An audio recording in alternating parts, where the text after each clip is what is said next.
here in Abidjan.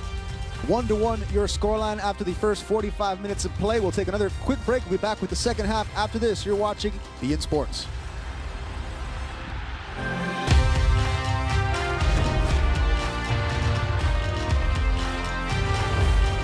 Did you know that at usell.com, you can sell your used iPhone, Android, or other smartphone for $100, $200, up to $350 in cash right now? All makes, all models, even broken phones. And getting cash for your phone is as easy as 1, 2, 3. 1. Go to usell.com and get the best price.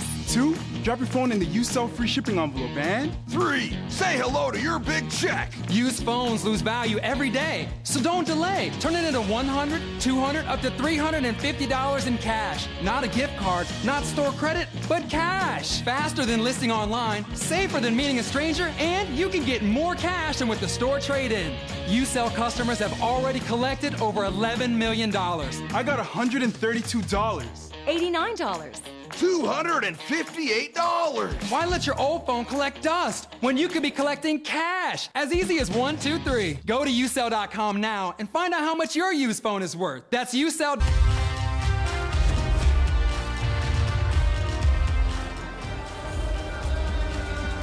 Back in Abidjan as we await the second half here. An interesting first 45 minutes of play. Let's go ahead and take a look at the goals from the first half. Again, some unlikely scores. Well, an unlikely score on the part of the Ivory Coast. Cote making his return to the national team, and he gets the first goal, a loose ball inside the 6-yard box. The defense for Sierra Leone standing around watching, and Colo makes him pay. Definitely. Poor defending by the Sierra Leoneans. Like I said, the Statue of Liberty moved a lot more than they did there. 1-0 to Ivory Coast from the old war, old veteran, Kolo Touré. Old legs, tired legs, but not tired hearts. Kolo Touré there for Ivory Coast. And then the goal on the other side for Sierra Leone, just an opportunistic strike here. Mustafa Bangura, who would have to come off later on in the first half, gets the goal here to put Sierra Leone level. But it's a thing of beauty, though. The touches, 1, 2, 3. Boom by Mustafa Bangura. That just goes to show you what it takes right there to beat a defense. Just out of nothing there. Just a play out of nothing. Consistent ball movement, consistent player movement as well, too. And the Ivorians were sucked to the ball, but not to the man. And Mustafa Bangura makes them pay and tied it up 1-1. That, by the way, is probably a goal that's very likely to make a lot of top 10 countdowns on the channel. As you get a look here at the home crowd.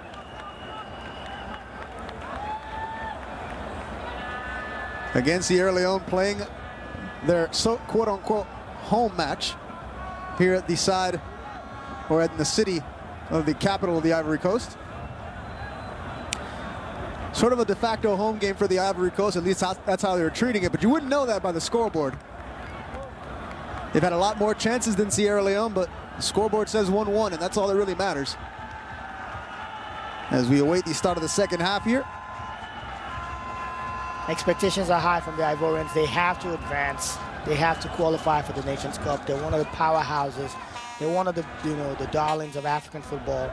So this draw at this point in time is highly unacceptable. And we're back underway here at the start of the second half. It's the Ivory Coast in the orange tops and the green socks, moving right to left on your screen. Sierra Leone in the blue and white kits, moving left to right. Gino Fuentes alongside Sulaiman Falarin. Be In Sports continuing coverage of the qualifiers for the African Cup of Nations, which is now to be held in Equatorial Guinea. The once host nation, Morocco, has been removed as the host and disqualified for the tournament. Which is expected. I mean, that's always the trend. Once you pull out of the African Cup of Nations, you do get a suspension/ban. We call it ban in Africa, and at least a minimum of 2 African Cup of Nations suspensions. You get suspended for the one that you miss, you get suspended for the next one, and in some cases, you might get suspended for a third one. But, the federations of those countries go to the Court of Arbitration of Sports to appeal, and then CAF sometimes always pulls back. We've seen it happen to Nigeria in '96. We saw it happen to Togo in 2010, and I expect the same thing to happen with Morocco. Yeah. At least they should be back by 2017, hopefully. And the big issue here is breach of contract. Yes. They are contractually obligated to hold the tournament when they said they would, and by not doing so, for whatever reason, it's breach of contract, and therefore they need to be banned, by the letter of the law. Now, the reasons they're doing it, that's what makes it sort of a human interest story. It's a very, it's a very safe measure for their own country. But at the same time... But you could argue that Guinea plays their African Cup of Nations qualifiers in Casablanca and Morocco. And Guinea is one of the 3 affected countries with Ebola. Guinea alongside Liberia and Sierra Leone, who we're watching, we're calling the game here today. And that's the reason why Sierra Leone is playing this game in Abidjan and not in Freetown. Turnover here.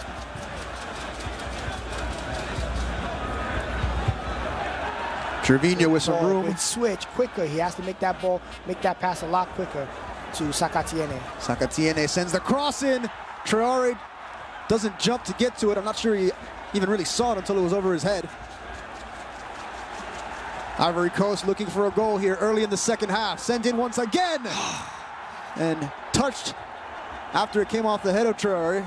Once again, Sina Traore. Yeah, I mean... At least they're using him this time. Yeah, they are, but he has to finish some of his chances. It's so unfortunate because Salomon Kalou wasn't expecting that ball. He expected Traore would get to it. See, Salomon Kalou reacts late because he had thought Traore was going to get to that ball. And so you got to wonder if the scoreline stays this way, if Traore will be on to see the end of the match. They're really limited as far as forwards go, but the one man that's not producing anything right now is Osina Traore up top. Aurier goes over to pressure, as does Gradel.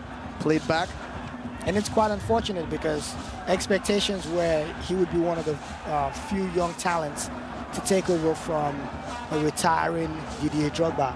But I mean, he hasn't lived up to it even in this game yet.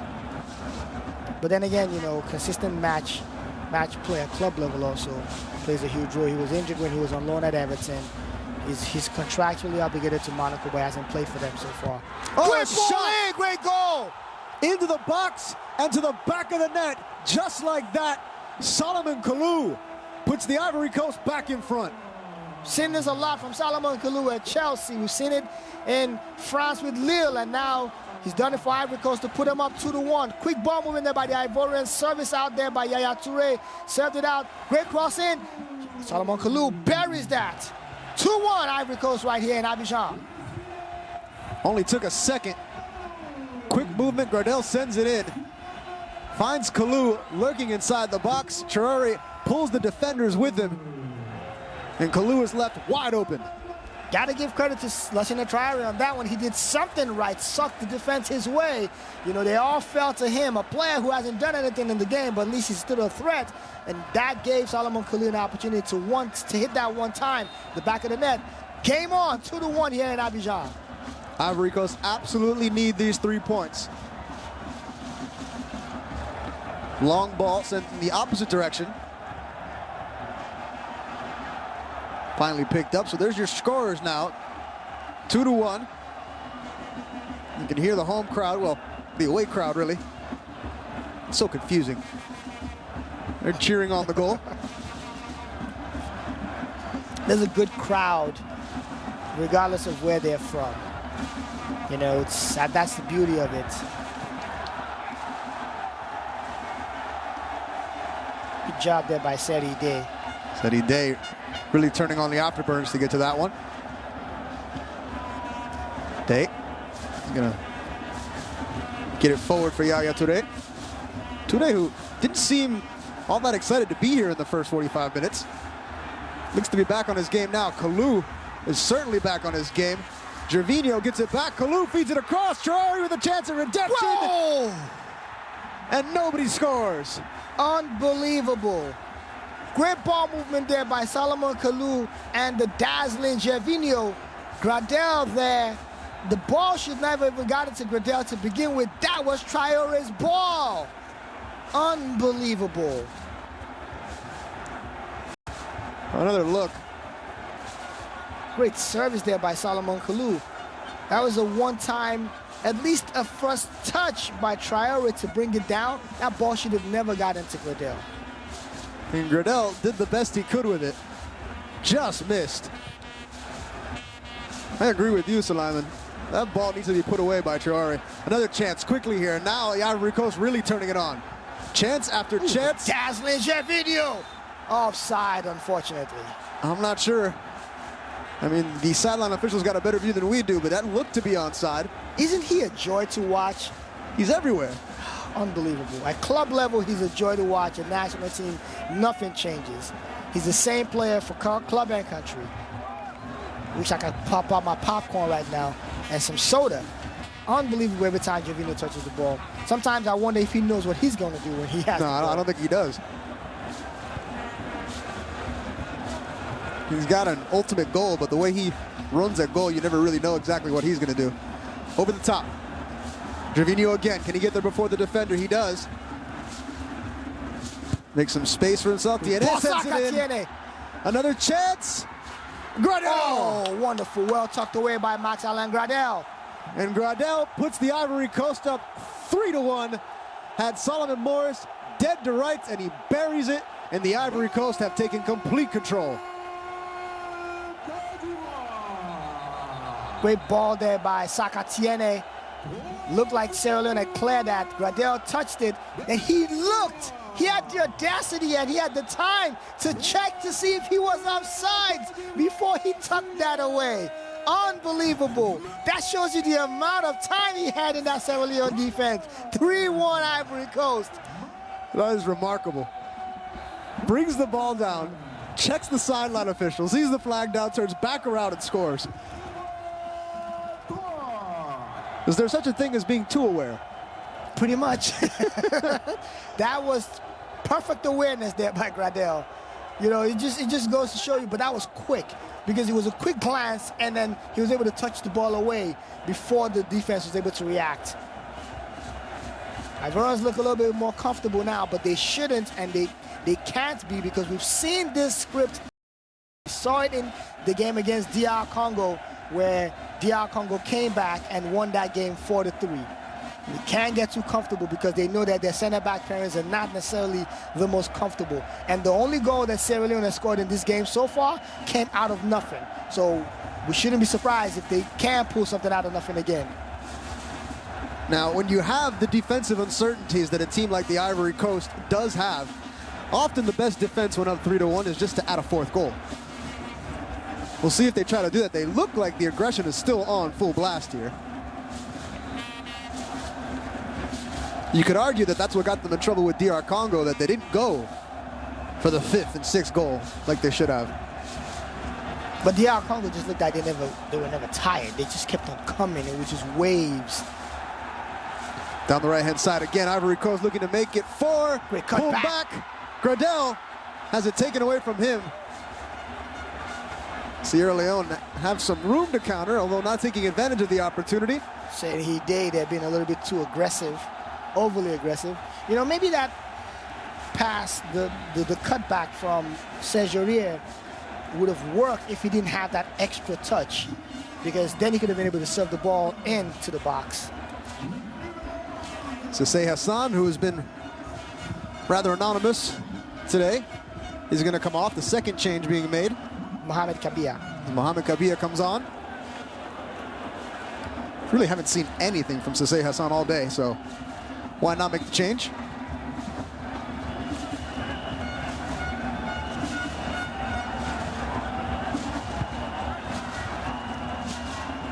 Gervinho gets around the defender, still going down the left-hand side.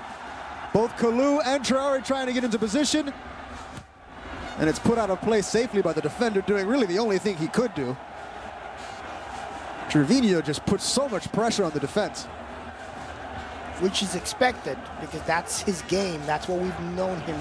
You know, that's what we know of him. That's the style that he always plays. From Le Mans to Arsenal to Lille, that's what Gervinho does. He puts pressure on players. Even at AS Roma currently, that's all he does. Crossed in again, far post. Traore gets a touch to it and again can't put it on net. Lassina Traore cannot buy a goal. Yeah. Even if he had all the money in the world, he still can't buy a goal. It's just unfortunate for him so far. And you see the look on his face. He is fully aware of how many chances he's had today. He looks frustrated too. I think he misjudged the flight of that ball. And that's where repetition comes in. If you're playing constant, you're playing constant club football matches, it will show when you do come to the national team to play. And you can also tell that he's not used to playing with these guys as well too, because that's a real. People don't give enough credit to the how it comes off certain. I also have to say though that the size of, and that's going to be the end of the night for Max Gradel, coming on in his place.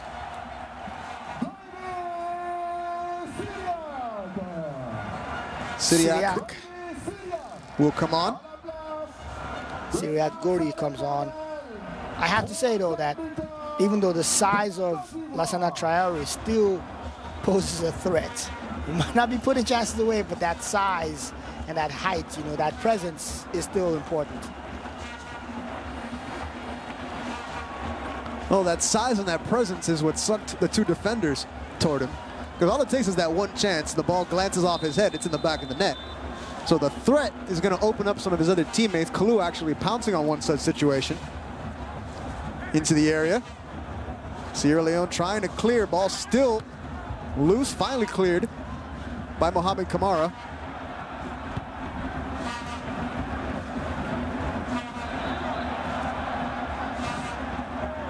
Savon Buhuo, there's all kinds of board back there right now.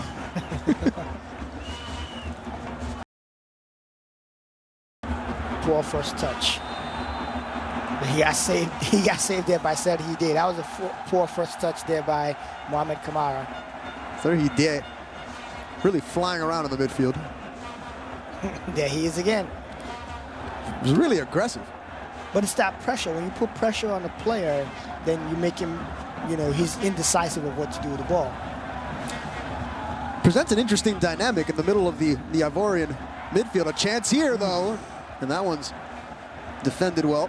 Well, you've got Yaya playing next to DA. DA sort of running around, destroying everything and being the disruptive one. And Yaya just sort of calm and collected, picking out his passes and getting the ball back. Almost a put away there by not tracking his man there, leaving him wide open. Football sometimes can be it can be an easy game. Yeah. If players just follow instructions. Chance to say his men find themselves in an altogether different situation now. Last 20 minutes of the first half, it was all square at one. The Ivory Coast not in the mood to play around here. Onside, Traore. Great pass. Forward. Fantastic tuck away, Gervinho. And if you can't score him, you might as well assist. Gervinho makes it 4-1, and it might be out of reach now for Sierra Leone. His real name is Gervais Yao Kouassi, but we all know him as Gervinho. Fantastic tuck away. Great cut there by Traore, and Gervinho just puts in near post. Finishes right there. 4-1 Ivory Coast, 61 minutes gone in this game. Credit to Lassina Traore there, though. Great hold-up play and awareness to tuck the ball over to an unrushing Gervinho. And before the goalkeeper could react, boom, he made it 4-1. So Gervinho gets his name on the scorecard. 4-1 now, and the Ivory Coast look to have this one in the bag. And a full credit there to Lassina Traore. With your team up 3-1 and you've been really frustrated by missed chances, it's easy to see how you could take that one on yourself and mess things up. Kept his head, found his teammate, got the assist. And this is a little bit more like we expected. Yeah, this is actually what everyone would have expected. And, now Ivory Coast can relax a little bit more. They don't need to chase the game anymore. They can knock the ball around and then just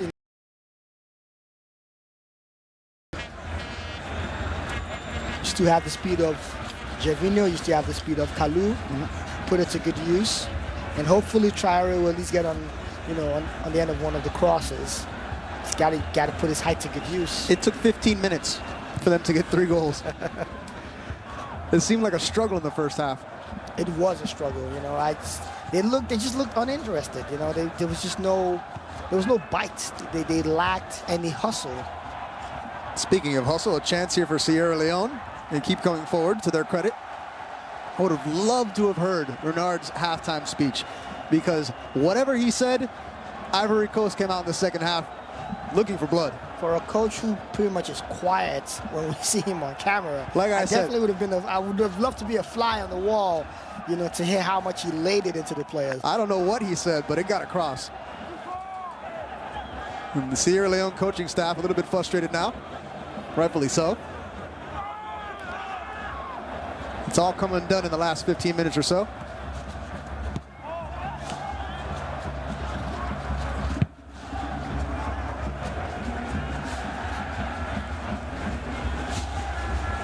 Morris, long ball out to his left back.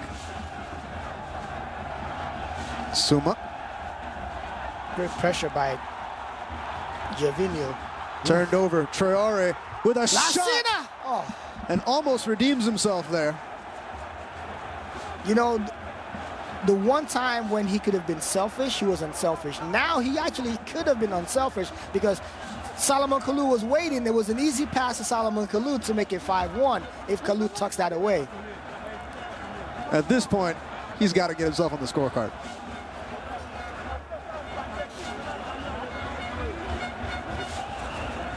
Yaya Toure, the de facto leader since the departure of Didier Drogba. And rightfully so. I mean, African Football Player of the Year, reigning African Football Player of the Year, shortlisted for the next African Football Player of the Year award, rightfully so, and also shortlisted for the World Football Player of the Year award as well. I mean, he's just been fantastic to watch playing for Manchester City. There's been a lot of complaints about him not playing great this season, but season is young. The man has a couple of goals, less than what he had last season at this time, so just give him some time. And he is a world-class footballer as well.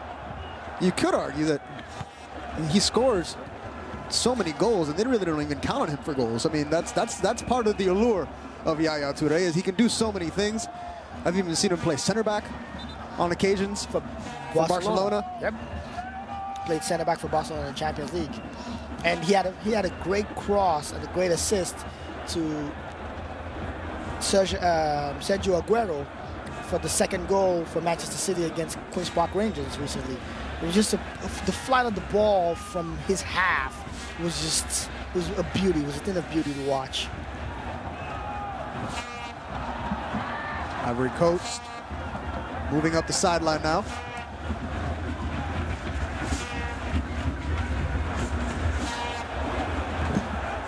Yeah. Gets it wide. Gervinho gets into the 18-yard box almost too easily. Still in the 18-yard box, looking for a chance to shoot. Does not get it back. Trying to use Traore as a center forward. Gervinho is obviously that kid that played street football growing up. You could just tell the way he plays. Every time he touches the ball, he's one of those kids who took people on one-on-one on the streets barefoot. Yeah, you could just I tell. could see it too. You could just tell. It just shows. Yeah. Say he did. He is aggressive, man. He wants to go to Equatorial Guinea. And why not?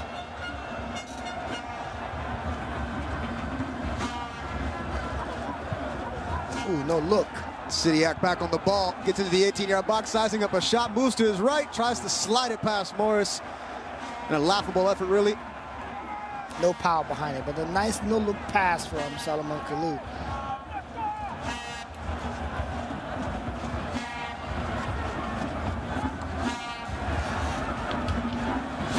Play back, Kabia.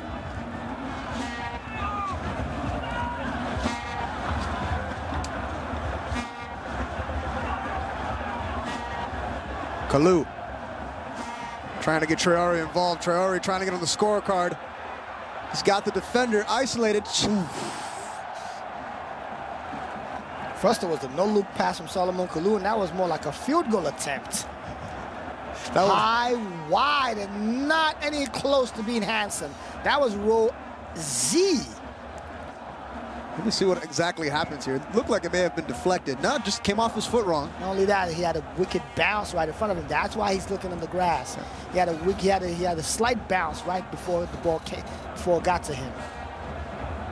So I take that back, Solomon, but it definitely did go high, wide, handsome though. On the other side of the pitch, Sierra Leone trying to pull a sneak attack on the Ivorian defense. The surface is definitely not helping. That was another surface issue there with Solomon losing that ball.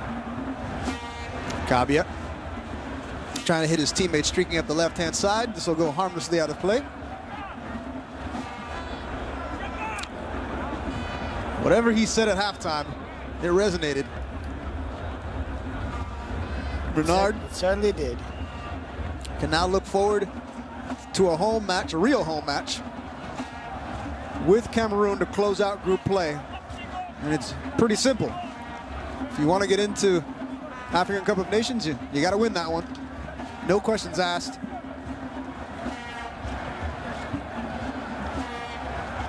Egypt currently in the running, or currently the top third place team. Ivory Coast right behind them, Mozambique right behind them. Nigeria would be fourth on that list. There's another team that really needs to get things going in the next couple days. Yeah, I'm glad I'm not calling Nigeria Congo. You know, the excitement would probably just make you go insane.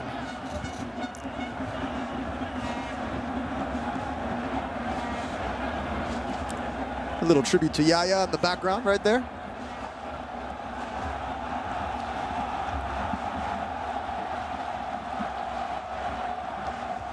Stoppage in play here as the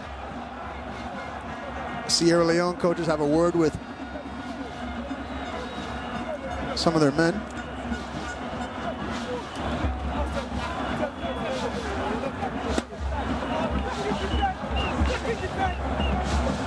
Trevino scoring the last of 4 goals for the Ivory Coast.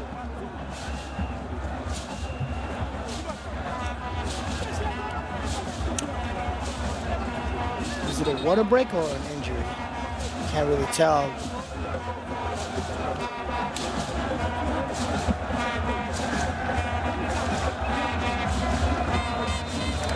Looks like an injury. Yeah.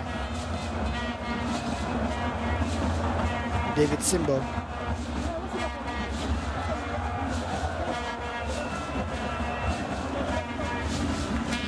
Back underway.